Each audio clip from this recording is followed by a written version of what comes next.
There are so many people that misunderstand the motives behind people converting or reverting to another religion.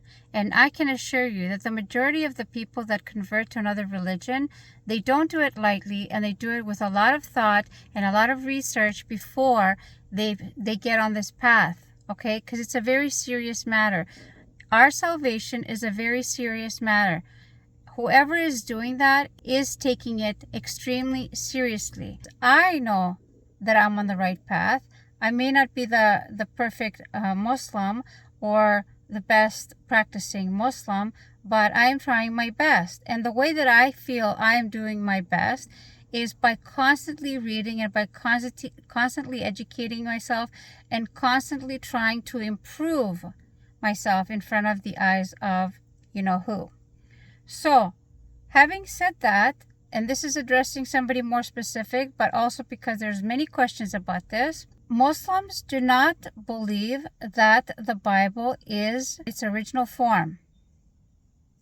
Now, I'm not saying this. Your own Christian scholars are saying it. Your McCarthy Study Bible is saying it. Your Bruce Metzgers are saying it. Your Bart Ehrmans are saying it. And the list is endless of authentic, earnest people who are trying to do a good job in doing research and trying to find the right information and the right path. I've done my research, I've done my reading, and I do not believe that the scriptures that were given by Moses and Jesus are in their original form in the Bible. There are elements that are still left that you can see that are the messages that these prophets were meant to put out, but the original scriptures are no longer there. I'm not saying it. Your own scholars are saying it. Your own scholars are saying that there are over 40 authors in the Bible.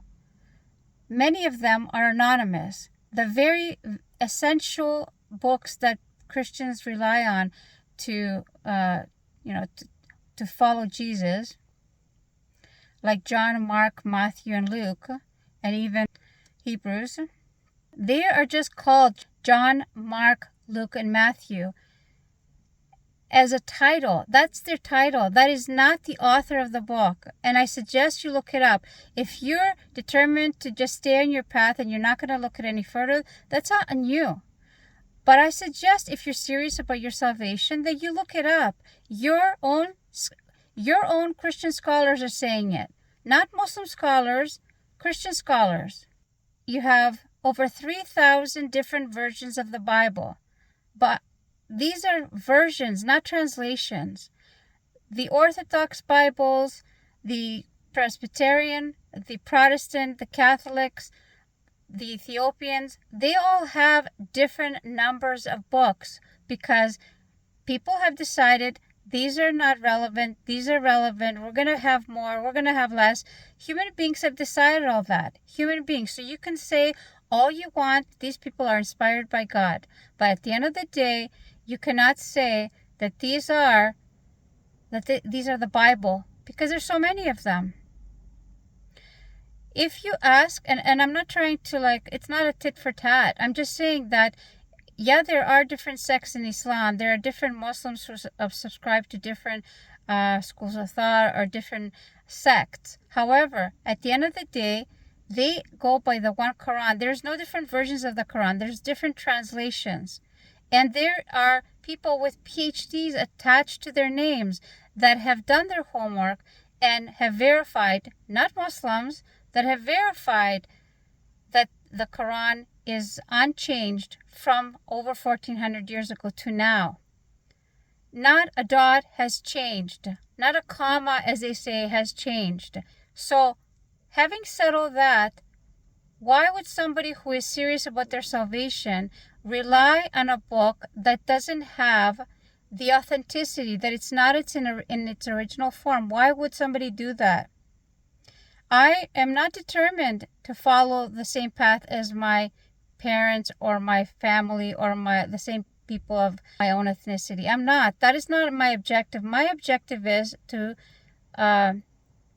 be good in front of God. If that doesn't align with other people's ideas of how to live their life, that's their life. Everybody's going to face God separately. Everybody's going to be asked about their deeds, good deeds or bad, separately.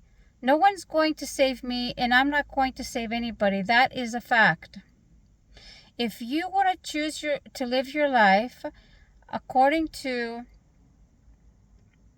I want to do whatever I want and I don't need a religion, it's on you. That's your decision. If you want to follow a religion that doesn't ask anything from you, that's on you. If you want to call yourself a religion, a certain religion, but you don't feel that you need to do anything in order to get to a better place after this life, that's on you. That is your responsibility. And all of that is also on me. I take responsibility for my own self and the sphere of influence that I have, hopefully, in the people that I love in my life. But other than that, all we can do is our best. If you think your best is just to be a good person and you don't have to do and you don't have to follow any of the commandments from God, your creator, who has given all of us all these gifts, it's on you. But the information is out there. If you are serious about your salvation, the information is out there for you to explore. If you are choosing not to do it, that's on you. But I assure you that the majority of the people that convert to another religion, they don't do it lightly. And as far as Muslims or Islam is concerned, we believe in one God. We believe in Jesus. We believe that he's coming back. We believe that he's one of the most highest esteemed, one of the most valued prophets. He is coming back. He's the Messiah. He is not lower in value because we don't think of him as God. The first commandment says, "Hear, O Israel, thy Lord is one." That's the same, essentially, commandment that we follow. That's the number one commandment that Muslims follow. You cannot give partners to God. It's called shirk. That is the unforgivable sin. That's the unforgivable sin. You cannot break that. The second one is to make portraits and icons and likenesses of whoever you think you want to visualize, whether it's God or Jesus or Mary or all the saints. The second commandment prohibits that. If you want to ignore that, again, that is on you. If you want to anthropomorphize everything and visualize everything, that's on you. But those are the first two commandments that are the cardinal rules not to break, because those are sins against God. Everything else pales in comparison, because the other sins are against humans. And yeah, the sins against God are far more worse. That's just the way it is. Our Creator created us. He gave us instructions on how to live our best life. If you're choosing to disregard the instructions and do your own little thing, that's your choice. However, there are consequences. Whether you believe it or not, that's fine. But you have plenty of information in front of you. This is the information age. I suggest you take your salvation more seriously. Anyway, that's all for today. I don't feel like this is a rant today, but I just want to assure people who are in the comment section going crazy that my decision was not taken lightly. It was done with a lot of serious thought, and I am where I am today because of that. I'm going to leave you with this thought. If you think that you're following Jesus and you're calling yourself Christian, what is it that you're doing that Jesus said for you to do? Because as Muslims, we love Jesus and his mom. We pray just like Jesus. We fast.